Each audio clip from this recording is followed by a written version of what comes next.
Do you have international clients or customers or colleagues that you speak to in English? Are you looking to improve your speaking abilities, especially in business English, in professional English? If so, this is the video for you. I'm going to share 12 awesome tips to improve speaking in business English. Stay tuned.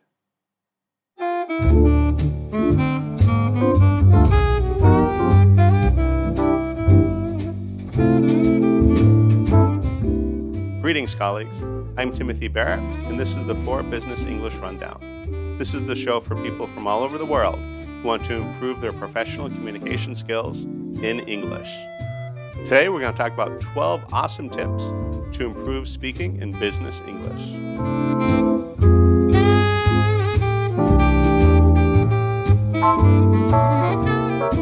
I've had a lot of people ask me how to improve your speaking ability, especially in business English using professional language, professional communication skills, things like that. So I've got 12 awesome tips for you today. But before we get started, let me ask you a question. What other things are you interested in? Or specifically, what is the most difficult part of business English for you? Is it speaking? Is it writing? Is it the vocabulary? And what specifically is it?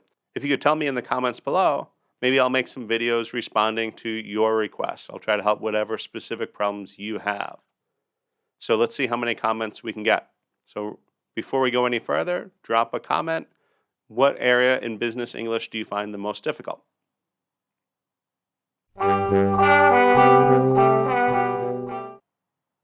right, let's get started. Speaking tip number 1. Be confident. As my mother used to say, fake it till you make it. So even though your English isn't 100% perfect, why does that bother you? My English isn't 100% perfect. Nobody's English is 100% perfect. So don't worry that you're not perfect. Don't let the perfect be the enemy of the good. If you're good now, that's good enough. You don't have to apologize for not being perfect. Nobody's perfect. So just do the best that you can, but do it confidently. And people will respond to that. Some people can make a mistake, but they're confident about it, and people start to ignore it, as those mistakes happen. But other people, when they make a mistake, it like derails their whole train. It turns into a train wreck, and then it gets worse and worse and worse with every mistake. Don't worry about it. We all make mistakes. Mistakes happen. Be confident. You know what you're talking about. Even if you're expressing your ideas in a foreign language, you still know what you are talking about. So don't worry that your English isn't 100% perfect. Be confident. Be confident, and confidence goes a long way. Whatever the situation, confidence is very important, and oftentimes it's critical. The more confident you are, the stronger you'll appear, the better you'll appear.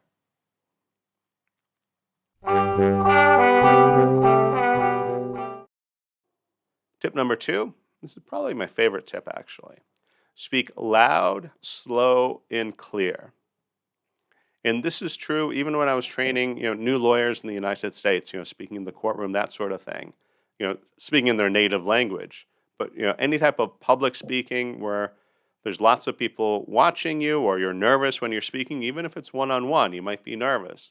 Speak loud, slow, and clear. This is especially true when you're speaking in a foreign language. Normally, for most people, when we get nervous, because of the situation, we're speaking in a foreign language or it's a very important meeting, very important discussion. For those types of situations, it's normal that our volume goes down. We speak softer, so it's more difficult to hear us. When in actuality, we should be speaking louder. The louder you are, you're making it easier for the other people to hear you and understand you. You also want to speak slowly and clearly. So this is especially true when you have an accent or a pronunciation isn't 100% perfect. Nobody's is, right? So don't worry about that, but speak slowly, speak clearly. Try to articulate your words. And when you speak slow and clear and loud, even though you might make mistakes with pronunciation, the word choice, or conjugation of the word, by speaking loudly, slowly, and clearly, you're allowing the other person, the listener, to kind of figure out and understand what you are saying. So even if there are gaps, even if there are mistakes, they can understand you enough that they can kind of fill in those gaps. And also, when you're speaking slowly, it gives you some time to think about what you're going to say, choosing the right word, making sure your grammar is correct, and making sure your pronunciation is as good as you can make it. For a lot of people, for most people, when we get nervous, we speak softly, we start to speak faster, and we might kind of mumble over, so it's difficult to understand. Don't mumble. Speak very clearly, very slowly, and loudly. All right, hopefully this information has been helpful for you. If it has been, then let's conquer that like button and make it ours. Tip number 3, pause to think. If they ask you a question, or you're getting ready to ask them a question or to explain something, whatever it is, there's no harm in taking a brief pause to think about what to say. We all do this to process questions. Now, don't worry about this. When I would prepare witnesses to testify in court, this is one of the things I would go over. Most of us are not very comfortable testifying. It's not a normal activity for us.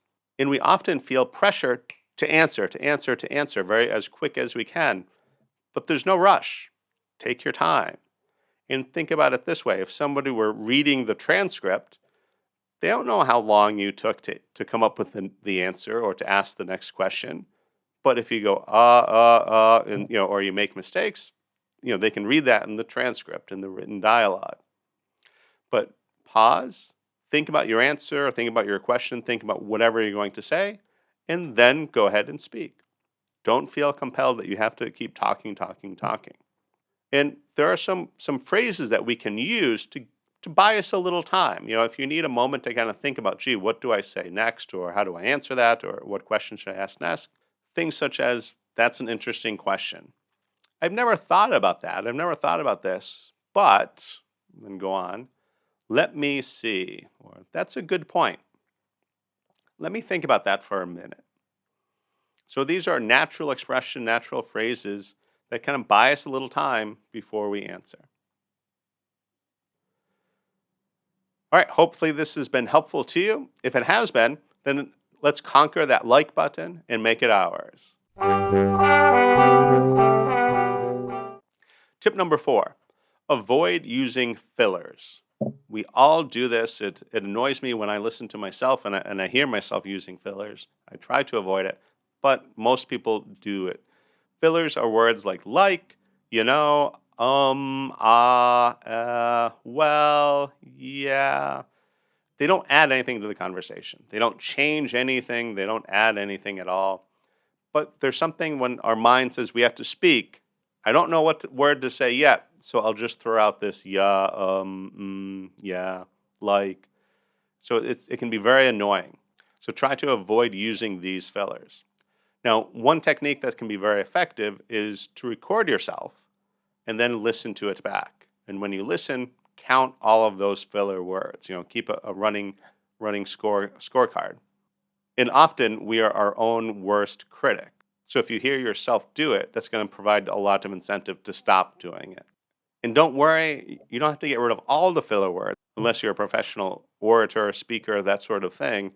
It's normal to have some, but you just want to minimize it. You want to reduce them as much as possible. Tip number 5, smile. Smiling helps pronunciation. Now, I'm not really sure if I believe that or not, but that's something that I've read, I've come across a few different places. But I do believe that smiling helps your confidence. And confidence was tip number 1, right? So confidence is key. So if you smile, it does send messages to your mind that you are comfortable, you're happy, you are at ease, and it's going to kind of relax yourself. And you're going to do a better job with your pronunciation, as well as word selection, grammar, all of those things. And just the points that you're making are going to be much better if you are relaxed and confident. So smiling, I think, can go a long way. Now, I don't mean like a crazy Joker smile, just a small, subtle smile that lets the other person know that you're at ease, you're comfortable talking with them, and you're happy talking with them. That sort of thing. That can go a long way.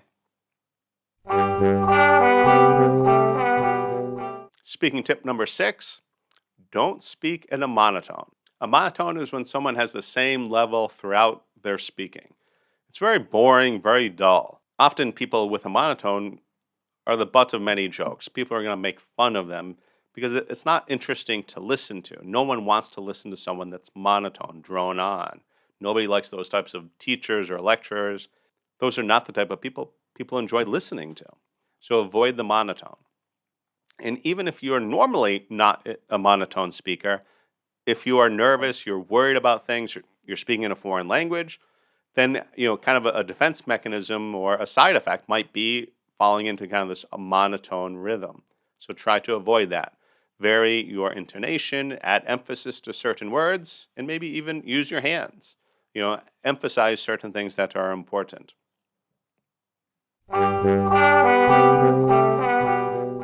Speaking tip number 7, listen. You can improve your speaking by listening. And I think this is true at the time and during your conversation or before the conversation, after the conversation, just in general. So when you're talking to someone, when they're speaking, make sure that you are listening. For a lot of people, we want to jump, when it's my turn to speak, I'm going to say this. This is what I'm going to talk about. This is the point I'm going to bring up. And to some extent, we might have to do that. We want to be ready when it's our turn to speak. But you also want to listen. You want to hear what the other person is saying, especially if they're asking you questions. You don't want to make the mistake, kind of like the game show contestants, where the question is half-asked, they buzz the buzzer, and then they give the answer, but the question wasn't what they anticipated. There was a sudden twist to the question, and they get maybe an easy question wrong. You don't want to make those mistakes either. So listen to the person you're talking to. But also listen in general. Listen to YouTube videos like 4 Business English Rundowns, a great choice. Other videos on YouTube, TV, movies, again, in English, to improve your English skills. And podcasts. Audio only is great because then you don't have other cues to listen to. You don't have the closed captioning, or you're not reading the lips or anything like that. All you have is the audio. So it can be very challenging, but it's really good to challenge yourself like that and improve your listening skills. Speaking tip number 8, read aloud. Now we have another video about speaking aloud, but here I'm going to be more specific, read aloud. So find something, an article online, something like that. You have a textbook or a book you want to read, that's fine too, but take it and read it out loud. It's a great way to practice the pronunciation, and also you're kind of learning the grammar, the syntax, how words go together, and the intonation. So especially if you have trouble with a monotone delivery, practice reading somebody else's words. One of the advantages of reading aloud like this is you don't have to worry about choosing the words, coming up with the sentences. It's all there in black and white. You're just reading what somebody else already wrote. So you're just focusing on the delivery. So that's a great way to improve your speaking.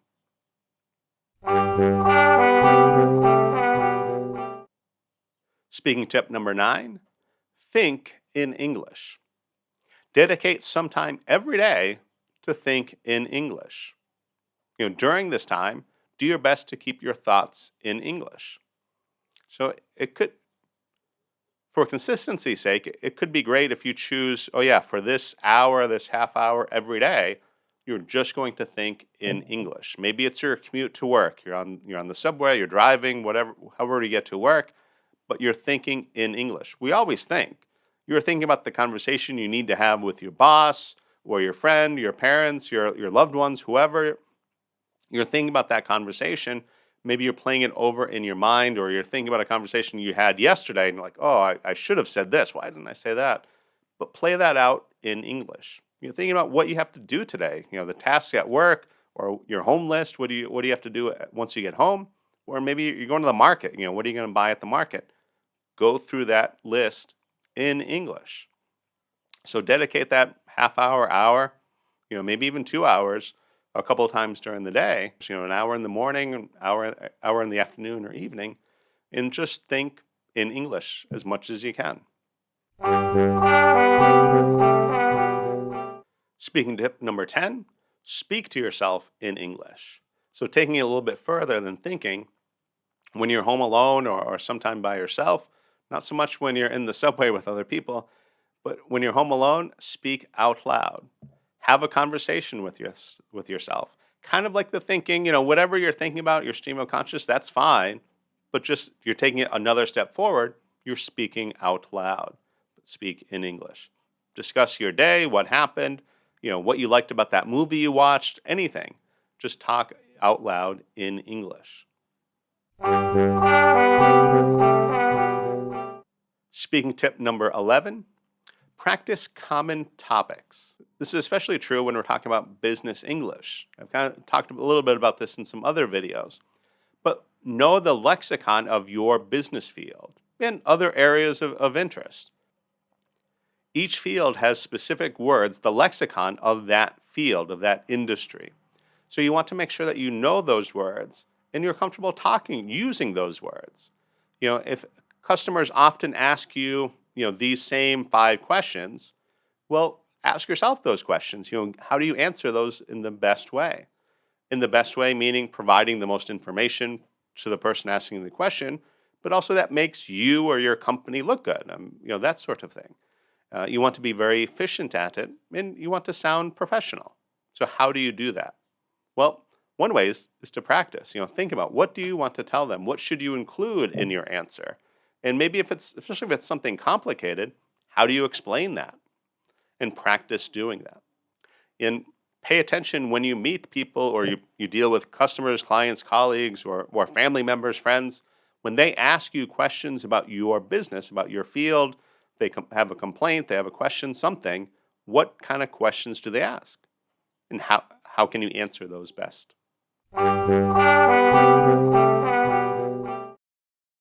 All right, final speaking tip. Speaking tip number 12. 1-minute hot takes. So practice speaking about a topic out loud, any topic, for 1 minute. You can even use your phone, set it as a timer.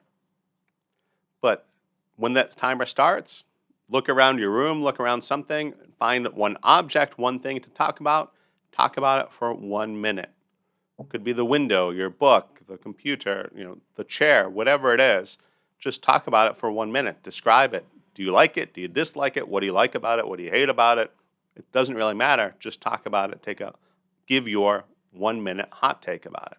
There are even websites that will give you a random photo, a random image. So just go to that site and talk about that image for 1 minute. When the 1 minute's over, reload it. Go to the next photo, the next image, and talk about that.